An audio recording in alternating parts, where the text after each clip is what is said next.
Mr. President, how concerned are you that the large-scale federal government layoffs will weaken the labor market? How concerned are you? The large-scale fentanyl what? The federal government layoffs will impact the labor market, will weaken the labor market. Oh. No, I think the labor market's going to be fantastic, but it's going to have high-paying manufacturing jobs as opposed to government jobs. We had too many people in government. You can't just do that. We had too many. This is for 40 years. You know, this isn't just now. This built up and got worse and worse, and they just hire more and more people. You look at Department of Education, it seems like so many buildings. I ride by, it says Department of Education. They're all over the place. And we don't even want it. We want the education to be given by the states. It'll be much better. It'll move us to the top of the list from the bottom of the list, and actually save us money. But it's too important to even talk about them. It'll save us a lot of money, but we don't want that. We want education to be given. So you go to Iowa and Indiana and Idaho and all these places, they're so well run. They're going to be producing education that will be the equivalent of, like Denmark is one, Norway, Sweden. Actually, China is one of the better in terms of education, and so we can't blame size anymore. You know, China has 1.4 billion people, but they're very high on their list. The one thing we're doing well on, we're number one on the list, is cost per pupil. We spend more money than any other country in the world by far.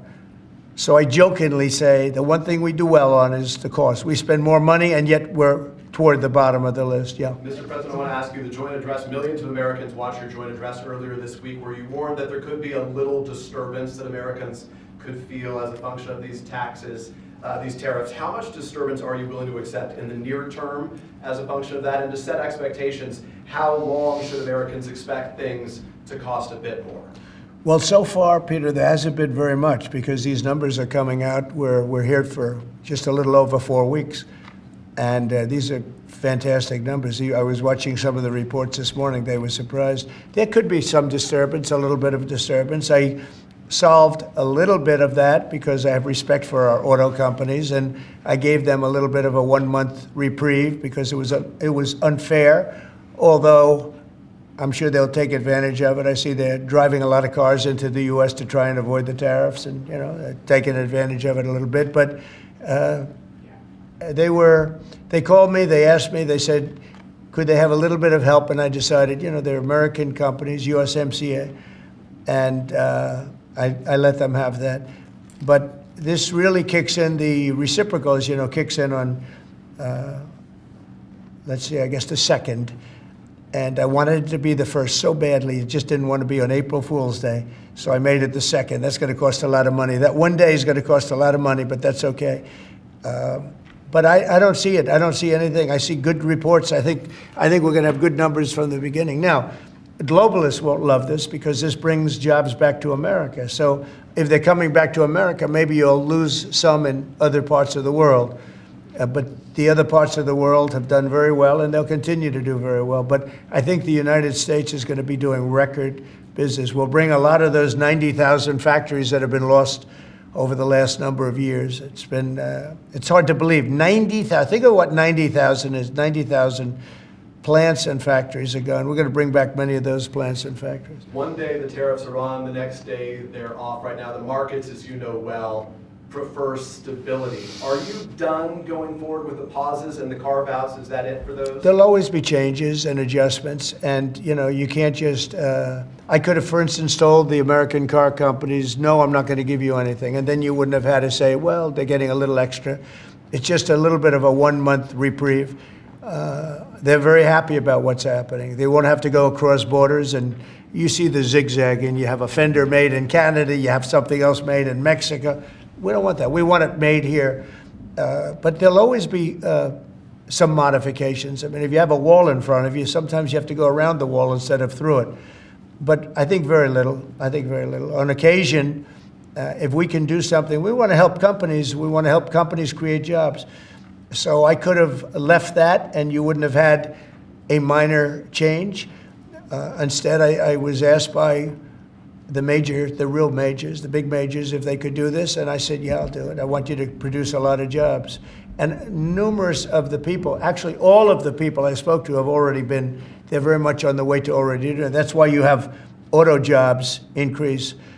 And the man, I don't know him, Sean Fain, I don't know him, and I did great, as you know, with the auto workers, with the Teamsters, with unions. I did fantastically well, best numbers ever by a Republican. And I have a lot of respect for those people. But Sean Fain, who I don't know, but wasn't a supporter, although the auto workers were big supporters. I watched him last night, and he said Donald Trump is absolutely right on tariffs. He said what he's doing on tariffs is an incredible thing. And it's about time somebody had the guts to do it, because we're going to save auto manufacturing. And I said to people when I was campaigning, you're going to have so many auto jobs, you're not going to believe what's going to happen. We're going to load up Michigan. I won the state of Michigan, as you know. And part of the reason I won it was I got a lot of auto workers that voted for me, Detroit, et cetera.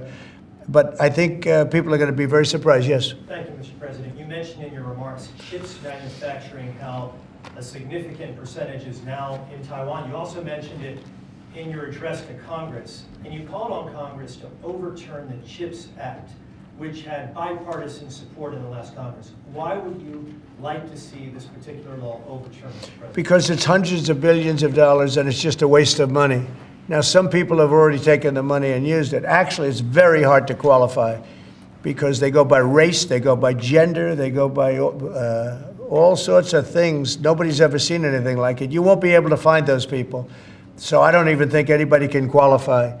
They have so many different categories in order to qualify.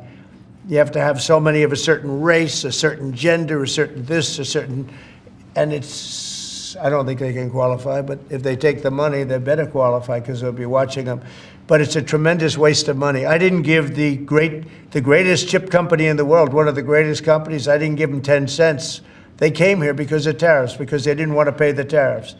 And they also came here because they like the results of the election, because they know that I'm very pro-business and pro-jobs. I mean, I'm pro-business, not for business sake. I'm pro-business because of jobs, because business is producing the jobs. Okay? Russia, if I may, President Putin is bombing Ukraine. Yeah. Do you still believe him when he tells you that he wants peace? Yeah, no, I believe him. I believe him. I think we're doing very well with Russia. But right now they're bombing the hell out of Ukraine, and I'm finding it more difficult, frankly, to deal with Ukraine. And they don't have the cards. They don't have the cards. As you know, we're meeting in Saudi Arabia on sometime next week, early. And we're talking, I find that in terms of getting a final settlement, it may be easier dealing with Russia, which is surprising because they have all the cards. I mean, they're bombing the hell out of them right now.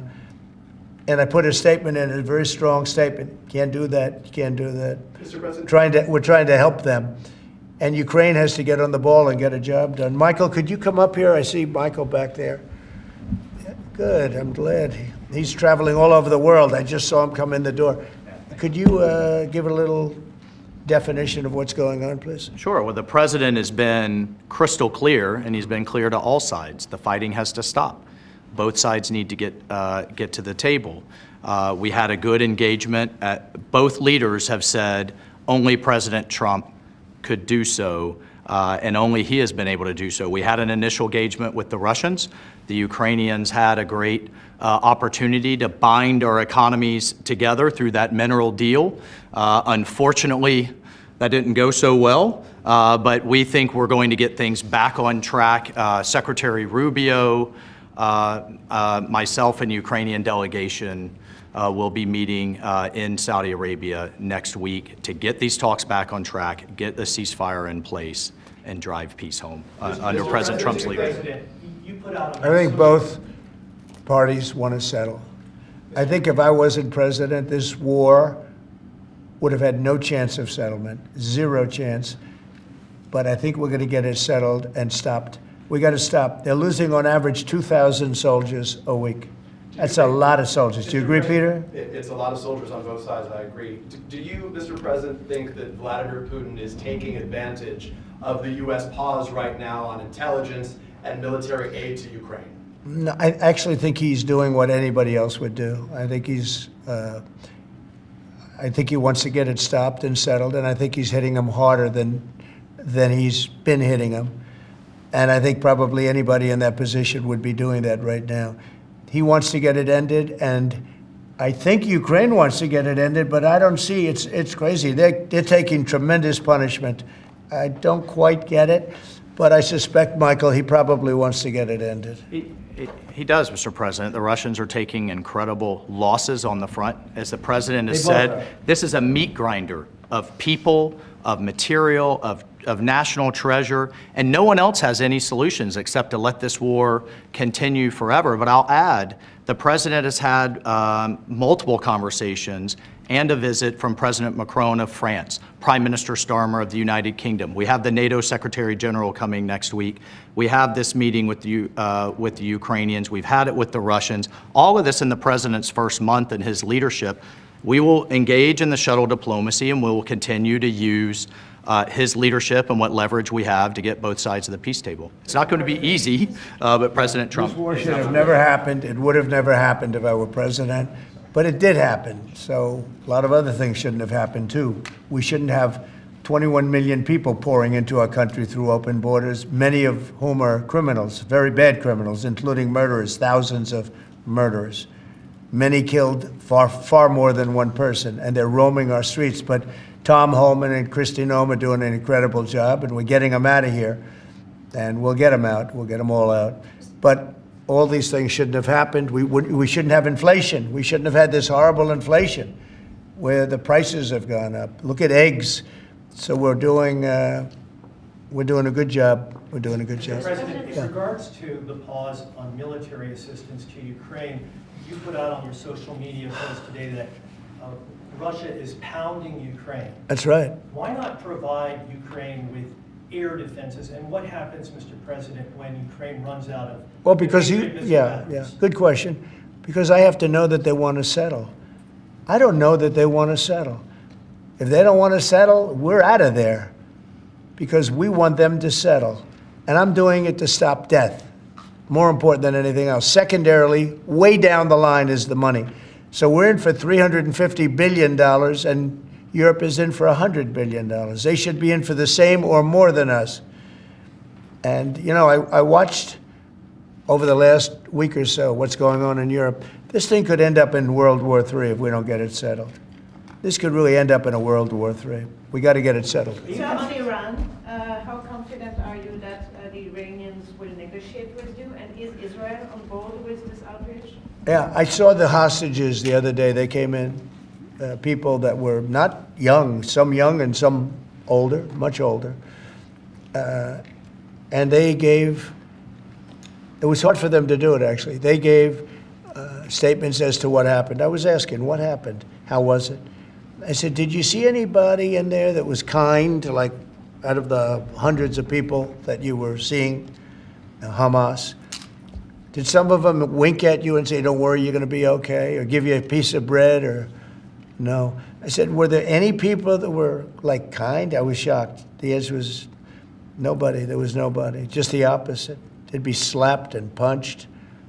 One man broke his ribs. He couldn't breathe for a month. It was brutal. I was so surprised. Could you think there'd be a couple of people that would be kind, that would say, you're going to be okay, but they had none of that. It's pretty amazing. Brian? Thank you, Mr. President. He's a kind person. Well, according to the... Although not to Zelensky, he wasn't. Well, you know what, that's another But to Trump, he's conversation. been good. Yeah. Go ahead, Brian. Nice tie, by the way. Look, we coordinated. Like yours too. Two questions. One on peace. Why don't you think any other European countries are offering a peace deal? It seems like no one's come to the table for peace except for you. Yeah. It's a very good question. Sometimes questions aren't answerable. They're in a very unusual position. They don't know how to end the war. I think I do know how to end the war. Despite the Russia hoax, I've always had a good relationship with Putin. And, you know, he wants to end the war. He wants to end it. And I think he's going to be more generous than he has to be. And that's pretty good. That means a lot of good things. Because frankly, you could have made a great deal if this war never started, you could have made a great deal. I don't know that anything would have had to be given up. This was not a war that was going to start, Brian. And it didn't start. For 4 years, somebody said, well, how do we know that? Well, for 4 years, it didn't start. I used to speak to Vladimir about it. I used to speak to him about it at length. It was the apple of his eye, but there was no way he was going in. And he knew, there were going to be consequences. But it did start.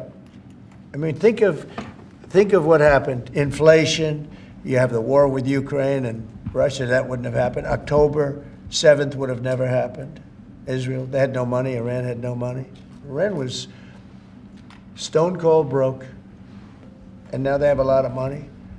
And that's going to be the next thing you'll be talking about is Iran. What's going to happen with Iran? And there'll be some interesting days ahead. That's all I can tell you. We're down to final strokes with Iran. That's going to be an interesting time. And we'll see what happens. But we're down to the final moments.